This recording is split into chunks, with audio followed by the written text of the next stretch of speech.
Bunda, perkenalkan nama saya Winda Tania di acara Bunda Bercerita. Nah, kali ini kita akan membahas tentang peran orang tua dalam perkembangan anak berkebutuhan khusus.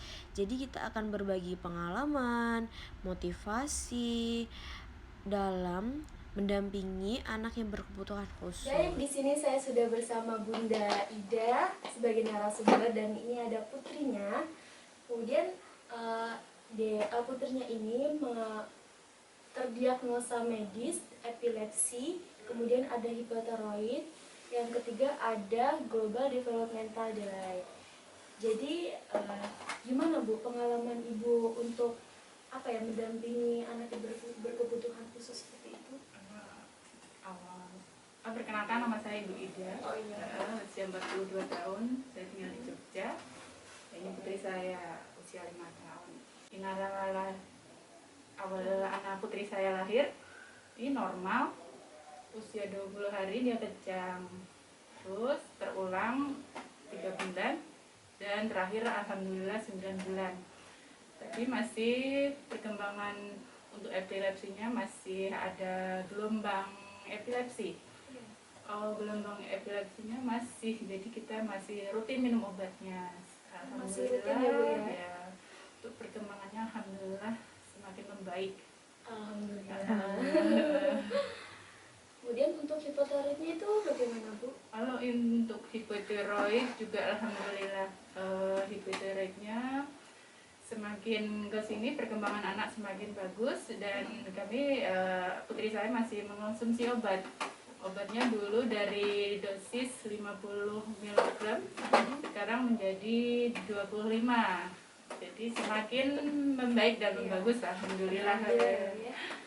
Terus kemudian untuk peran Ibu dalam mendampingi Dina, kan pasti ada pasang surutnya ya Bu ya.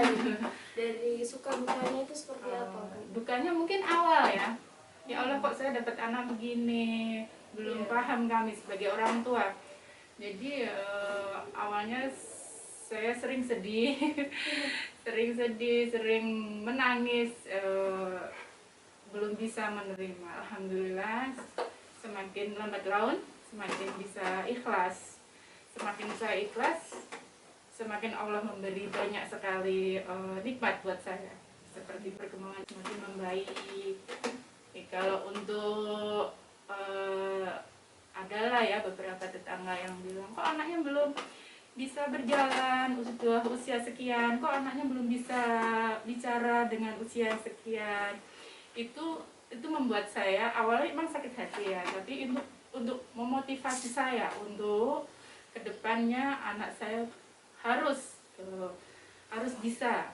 Jadi bisanya yaitu saya ikhtiar, rajin terapi. Saya belajar banyak, harus bisa menerapi sendiri di rumah. Maksudnya stimulasi di rumah, harus banyak bertanya. Seperti kalau lagi terapi saya sering banyak minta PR.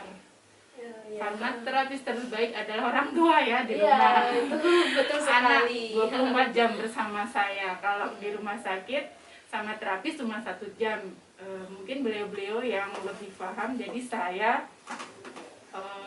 meminta saran dan PR kepada terapis di rumah sakit begitu. Soalnya waktunya terbatas ya Bu ya kalau di rumah sakit.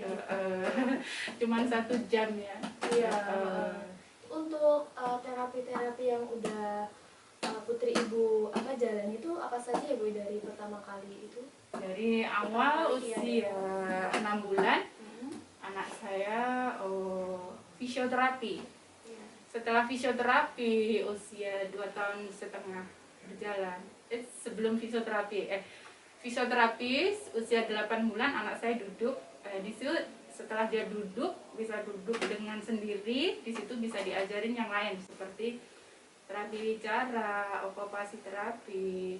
Jadi ditambah ya fisioterapi sama terapi bicara dan okupasi.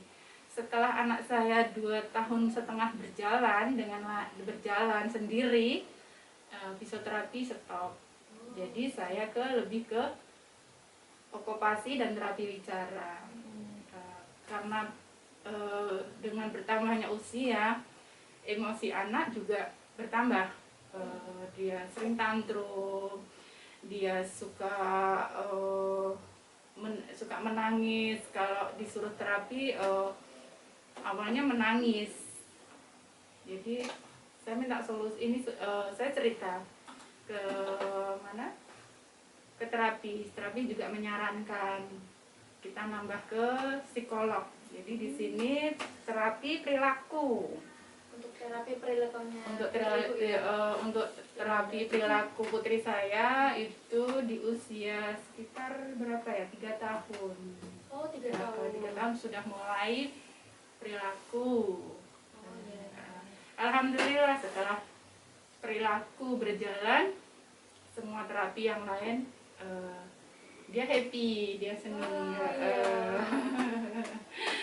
Alhamdulillah ya Bu ya. Sekarang menurut Ibu, putri Ibu ini sudah banyak perkembangan ya Bu? Alhamdulillah banyak sekali perkembangan.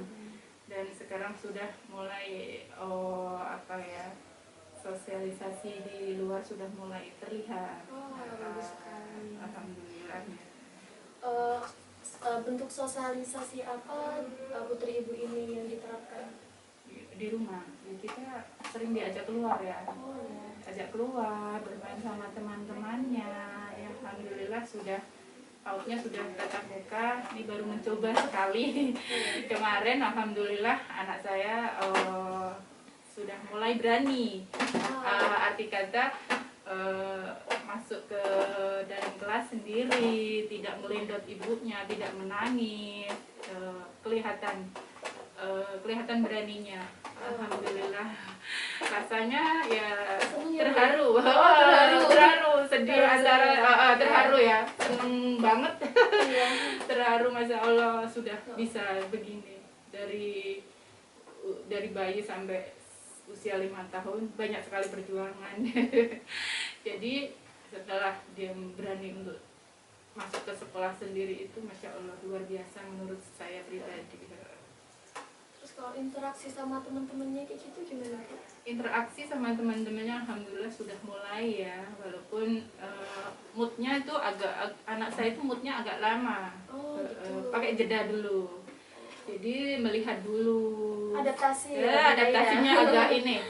agak lama, nggak seperti anak normal yang lain cepet ya. Kalau putri saya agak lama, melihat dulu, nanti temennya nyamperin, baru mulai. Kalau udah mulai sama temennya saya agak mundur. Terus pelan-pelan ya Bunda ya. Jadi begitu bunda-bunda yang ada di rumah ya, atau dimanapun yang berada kayak gitu. Itu adalah beberapa pengalaman-pengalaman ibu ya, bunda ya, untuk mendampingi anak yang berkebutuhan khusus gitu. Itu sebuah anak itu sebuah anugerah ya Bu ya, yang harus amanah yang dititipkan dari Tuhan begitu. Langkah apa yang harus mereka bunda-bunda ini lakukan gitu? Langkah pertama apa? Langkah pertama, semuanya kok anak kita beda ya seperti anak yang lain. Maksudnya dalam arti kata kok anak saya sekian bulan belum bisa, pasti kan ada ya kita baca-baca anak sekian bulan sudah bisa ini, kok anak saya belum. Itu lebih baik berkonsultasi ke dokter. Nanti dokter menyarankan untuk tumbuh kembang. Oh ya, tumbuh kembang anak ya. Tumbuh kembang anak ya. Nanti di tumbuh kembang di situ banyak kita menggali kekurangan apa toh anak kita ini. Nanti dari situ bisa diarahkan kemana. Kalau bisa sedini mungkin sadar bahwa anak kita ini kok tidak seperti anak yang lain. Jadi untuk mengejar perkembangannya ya, perkembangan si anak, jangan menunda-nunda kalau menurut saya. Karena waktu berjalan ya, bahasanya 5 tahun ya, 5 tahun, usia 0 sampai 5 tahun itu usia emas ya. Usia emas anak ya. Jadi sebisa mungkin kalau putrinya mah atau putranya belum bisa belum seperti anak yang lain, coba konsultasi ke dokter. Iya, betul sekali. Kalau untuk kita semuanya bisa dari awal dari puskesmas. Oh, Puskesmas itu kan kalau nggak biasanya dari posyandu. Oh iya. Bercerita, jangan malu, jangan sungkan, karena biar bisa mengejar. Iya, Awalnya iya. dari situ dulu. Jadi hal kecil-kecil dulu gitu. Kita perhatikan dulu anak-anak, kan ada di buku apa itu balita ya, di posyandu itu iya, kan itu posyandu. ada anak sekian, anak usia sekian bisa merangkak, anak usia sekian bisa kita dilihat dari awal dari situ aja. Nanti kan kalau oh iya anak saya kok belum bisa ya, nanti bisa cerita sama kader-kader dulu awalnya, nanti kader-kader bisa mengarahkan ke puskesmas nanti kalau emang benar anak ini terlambat, nanti diarahkan ke rumah sakit untuk bertemu untuk tumbuh kembang anak gitu. Iya, nanti baru diproses Bu ya. Iya. Di apa? Mau ke terapi mana kayak gitu. Iya, terapi-terapi yang tepat untuk anak kita, dan harus semangat ya. Semangat dan telaten, itulah kuncinya. Kemudian untuk kan di luar sana banyak Bu, semisal orang tua itu kurang paham akan kondisi anak yang sekarang Iya, gitu. Untuk motivasi apa dari Bunda untuk bunda-bunda di luar sana yang ingin Bunda sampaikan ya? Mungkin apa Bunda? Jadi saya dikaruniai anak spesial. Motivasinya untuk bunda-bunda di luar, jangan berkecil hati. Besar hati menerima titipan Allah ya, amanah dari Allah, kita besarkan dengan ikhlas. Insya Allah Allah memberi kedepannya, memberi anak kita yang lebih baik perkembangannya. Jadi kasih dia hak untuk hidup seperti anak yang lain, hak dia bahagia, hak dia belajar banyak hal, sering diajak keluar rumah, dibikin happy, dibikin senang. Karena kalau ibunda senang, terus anak dibikin happy, insya Allah ke depan perkembangannya semakin baik dan semakin bagus. Jangan malu, jangan berkecil hati sama lingkungan, karena itu akan membuat kita semakin semakin minder, semakin tidak percaya diri, dan nantinya kasihan anaknya. Betul sekali. Kasihan anaknya. Jadi kita harus pede pede ya mengajak keluar. Nanti kalau ada yang bilang anaknya begini, udah itu untuk motivasi kita. Jadi gitu, berbesar hati menerima kekurangan anak kita dengan ikhlas, karena amanah dari Allah. Masya Allah, bunda ya.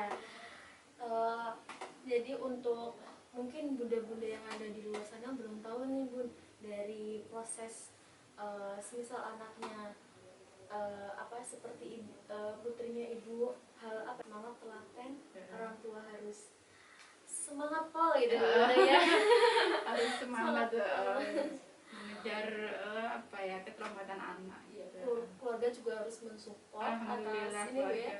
mensupport Sekali Bu ya, iya. alhamdulillah sekali. Itu sangat penting Bu, keluarga, dukungan-dukungan dari luar itu sangat penting, soalnya ketika yang mendampingi itu mentalnya down, itu bakal Bu, berimbas juga ke anak gitu, ke putri gitu ya. Mungkin seperti itu Bu ya, dari pengalaman-pengalaman ibu, terus suka dukanya, terus ada suka dukanya, kemudian tahapan-tahapan untuk bunda-bunda yang di sana bagaimana untuk memproses, untuk mendampingi anaknya ketika ada gejala-gejala yang berbeda sama sama anak-anak seperti biasa, seperti anak normal gitu ya Bunda ya. Kemudian ada Bunda juga mengutarakan motivasi kayak gitu. Oke Oke, terima kasih Bunda. Itu sangat bermanfaat ya bagi kita semua gitu. Terima kasih juga untuk Mbak Winda. Iya.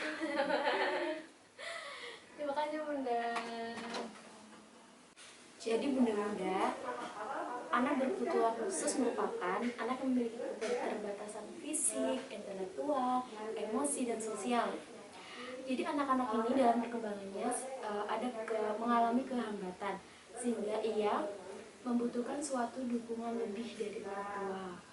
Pada anak yang mengalami keterbatasan fisik diantaranya yaitu penglihatan, pendengaran, dan cacat fisik, dan kemudian ada masalah kesehatan, salah satunya epilepsi.